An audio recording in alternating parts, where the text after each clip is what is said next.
Hello guys, कैसे हो आप। उम्मीद है कि आप बहुत अच्छे होंगे।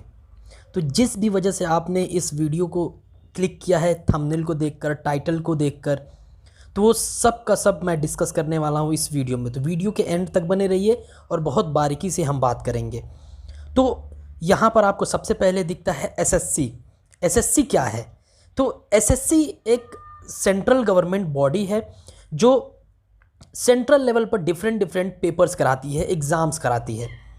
और उसके अंदर सीजीएल सीजीएल एक पेपर होता है जिसका एग्ज़ाम होता है।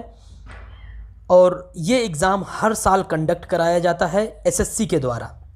और भी बहुत सारे एसएससी के एग्ज़ाम होते हैं, लेकिन उसमें सबसे टॉप पर आता है सीजीएल। तो चलिए बहुत डिटेल में हम बात करेंगे कि एसएससी सीजीएल क्या है। तो वीडियो के एंड तक बने रहिए और एक एक पॉइंट को हम बारीकी से डिस्कस करेंगे। एसएससी सीजीएल, तो ये कुछ मेजर पॉइंट्स हैं जिसके बारे में हम बहुत बारीकी से डिस्कस करेंगे। तो पहला पॉइंट है, व्हाट इज़ एसएससी सीजीएल। क्या है एसएससी सीजीएल, बहुत डिटेल में देखेंगे हम। Second point, qualification. क्या क्या क्वालिफ़िकेशन होनी चाहिए, मिनिमम कितनी पढ़ाई होनी चाहिए ताकि ये एग्ज़ाम एसएससी सीजीएल का आप दे सकें। एज क्या होनी चाहिए। तीसरा पॉइंट आपका क्या है, एज क्या होनी चाहिए आपकी, मतलब कितनी आपकी एज होनी चाहिए ताकि ये एग्ज़ाम आप दे सकते हैं। और कितनी मैक्सिमम एज होनी चाहिए ताकि आप मैक्सिमम एज के बाद आप एग्ज़ाम नहीं दे सकते हैं। चौथा पॉइंट, फ़ीस की बात करेंगे कि कितना पैसा लगता है अगर ये एग्ज़ाम आप एग्ज़ाम के लिए एप्लीकेशन डालेंगे तो। पाँचवें पॉइंट पर बात करेंगे कि पोस्ट क्या होती है, अगर एग्ज़ाम को आप क्रैक करते हैं तो आपको कौन कौन सी पोस्ट मिलती है। छठवें पॉइंट पर बात करेंगे कि एग्ज़ाम का पैटर्न क्या होता है। जब आप एग्ज़ाम देने जाएंगे या एग्ज़ाम की प्रिपरेशन कर रहे होंगे तो कौन कौन से पैटर्न के थ्रू आपको क्वालिफाई होकर एग्ज़ाम को क्रैक करना पड़ेगा। और सबसे बर्निंग पॉइंट सातवां है, सैलरी। कितनी सैलरी होती है इसमें, इस एग्ज़ाम को क्रैक करने के बाद जब भी आप जॉब करना शुरू करते हैं तो कितना आपको पैसा मिलता है। तो चलिए एक एक पॉइंट को हम बहुत बारीकी से समझेंगे और उसके बाद आपके सारे डाउट क्लियर हो जाएंगे एसएससी सीजीएल के बारे में। पहला पॉइंट है हमारा, what is SSC CGL. SSC का फुल फॉर्म होता है स्टाफ सिलेक्शन कमीशन और सीजीएल का फुल फॉर्म होता है कंबाइंड ग्रेजुएट लेवल।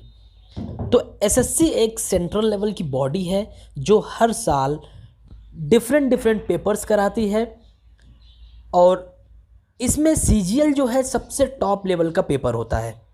सीजीएल के थ्रू जितने भी कैंडिडेट सेलेक्ट होते हैं उसमें या तो इंस्पेक्टर की रैंकिंग होती है या फिर सब इंस्पेक्टर की रैंकिंग होती है या फिर मिनिस्ट्रीज़ के अंदर सेक्शन ऑफिसर की पोस्ट उनको मिलती है।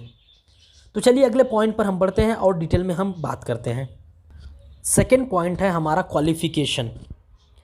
मतलब अगर आप इस एग्ज़ाम को देना चाहते हैं या फॉर्म अप्लाई करना चाहते हैं तो आपकी मिनिमम क्या क्वालिफ़िकेशन होनी चाहिए। आपका ग्रेजुएशन कंप्लीट होना चाहिए। आप ग्रेजुएट हो, किसी भी स्ट्रीम से ग्रेजुएट हो चलेगा। आप बीकॉम किए हैं, आप इंजीनियरिंग किए हो, आप बीएससी किए हो, आप बीए किए हो, किसी भी स्ट्रीम से आपने अगर ग्रेजुएशन किया है तो आप एलिजिबल हैं एसएससी सीजीएल का पेपर देने के लिए। तो चलिए अगले पॉइंट पे बढ़ते हैं। आपका अगला पॉइंट है एज लिमिट। आपकी मिनिमम एज कितनी होनी चाहिए और मैक्सिमम एज आपकी कितनी होनी चाहिए ताकि आप ये पेपर दे सकते हैं या नहीं दे सकते हैं। मिनिमम एज आपकी 18 होनी चाहिए, 18 साल से आप ऊपर के हो। और मैक्सिमम एज आपकी 32 ईयर होनी चाहिए, 32 साल से आपके कम होनी चाहिए एज, या 32 साल के आप हो।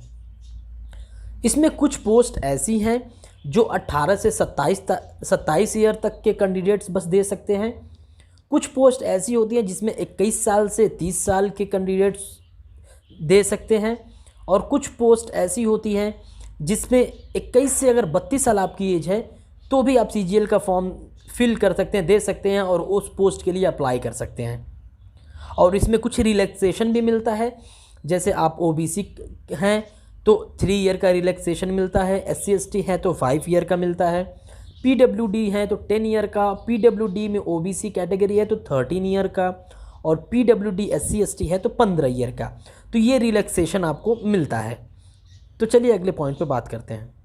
अगला पॉइंट है एप्लीकेशन फ़ीस।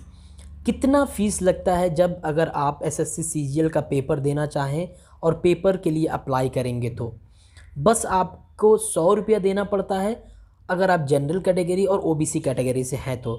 अगर आप फीमेल कैंडिडेट्स हैं तो आपको कोई पैसा नहीं देना पड़ेगा, फ्री में आप फॉर्म फिल करेंगे। तो चलिए अगले पॉइंट पर बढ़ते हैं।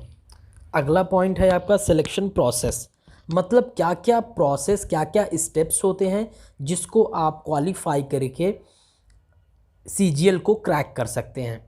तो देखिए इसमें टोटल आपको टायर फर्स्ट होता है, टायर 2 होता है, टायर 3 होता है और टायर 4 होता है। तो टायर फर्स्ट सीबीटी नेचर होता है, सीबीटी मतलब कंप्यूटर बेस्ड टेस्ट होता है। और टायर फर्स्ट अगर आप क्रैक करेंगे तो टायर 2 के लिए जाएंगे, वो भी सीबीटी नेचर होता है, मतलब कंप्यूटर बेस्ड टेस्ट होता है। और टायर 3 क्या होता है, डिस्क्रिप्टिव पेपर होता है, मतलब आपको लिखना पड़ता है, लेटर राइटिंग, एसे राइटिंग होती है। और टायर 4 जो होता है वो कुछ पोस्ट के लिए होता है और कुछ पोस्ट के लिए नहीं होता है। स्किल टेस्ट होता है टायर 4 के अंदर, सीपीटी होता है, कंप्यूटर प्रोफिशिएंसी टेस्ट होता है, जिसमें कंप्यूटर के बारे में आपसे नॉलेज ली जाती है। फिर अगर आपका टायर 4 नहीं है, कुछ पोस्ट ऐसी हैं जिनका नहीं होता है, तो फिर टायर 4 में आपको डायरेक्ट डॉक्यूमेंट वेरिफिकेशन के लिए बुलाया जाता है। तो ये सारे स्टेप्स होते हैं जिनके थ्रू आप एसएससी सीजीएल को क्रैक करेंगे और क्रैक करने के बाद फिर अपनी पोस्टिंग ज्वाइन करते हैं। अगला पॉइंट है types of post. Types of post के अंदर डिफरेंट पोस्ट होती है। कुछ पोस्ट ऐसी होती हैं जो ग्रुप बी के अंदर आती है और कुछ पोस्ट ऐसी होती हैं जो ग्रुप सी के अंदर आती हैं। तो पहले हम ग्रुप बी पोस्ट को देखेंगे।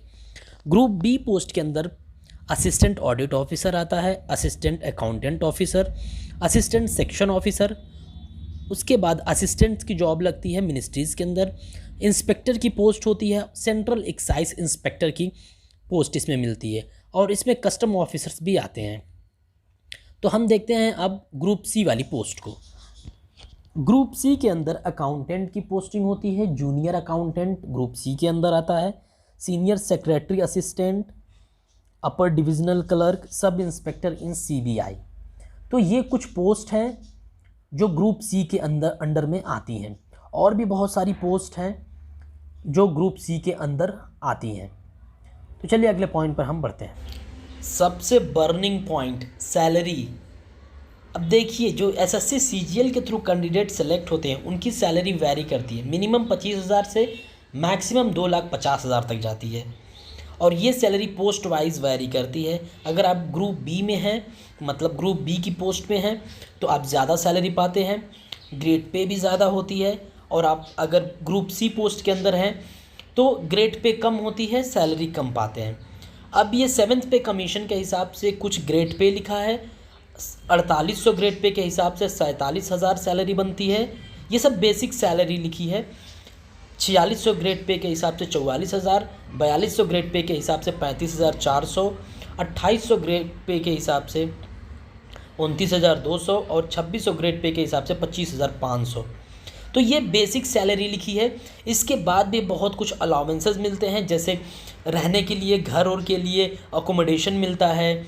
और ये सिटी वाइज वेरी करता है। अब अगर आप एक्स सिटी में है तो ज़्यादा मिलेगा, वाई सिटी में है तो थोड़ा कम, जेड सिटी में है तो और भी कम मिलता है। और ट्रैवलिंग अलाउंस मिलता है। तो डिफरेंट अलाउंस ऐडअप करने के बाद से अगर जो 4800 ग्रेड पे की जो सैलरी वाली पोस्ट है, जो जिसमें बेसिक 47,000 मिलता है, इसकी बात करूं तो अकोमोडेशन और अलाउंसेस सब ऐड करने के बाद से 47,000 बढ़ के 60, 65,000, 70,000 तक भी जाता है। पोस्ट वाइज वेरी करता है, तो बहुत ज़्यादा बन जाता है स्टार्टिंग के फेस में। अगर आप जस्ट अभी पोस्टिंग हुई है आपकी, आपने ज्वाइन किया है, तो 4700 बेसिक होती है, 47,000 बेसिक सैलरी होती है और उसमें अकोमोडेशन, ट्रैवलिंग ये सब जोड़ के 65 से 70,000 भी बनता है। तो ये कुछ बेसिक बातें थी एसएससी सीजीएल के बारे में। तो अगर आप एसएससी सीजीएल का एग्ज़ाम देना चाहते हैं तो एसएससी की ऑफिशियल वेबसाइट पे जाइए ssc.nic.in पे और फटाफट रजिस्ट्रेशन करिए।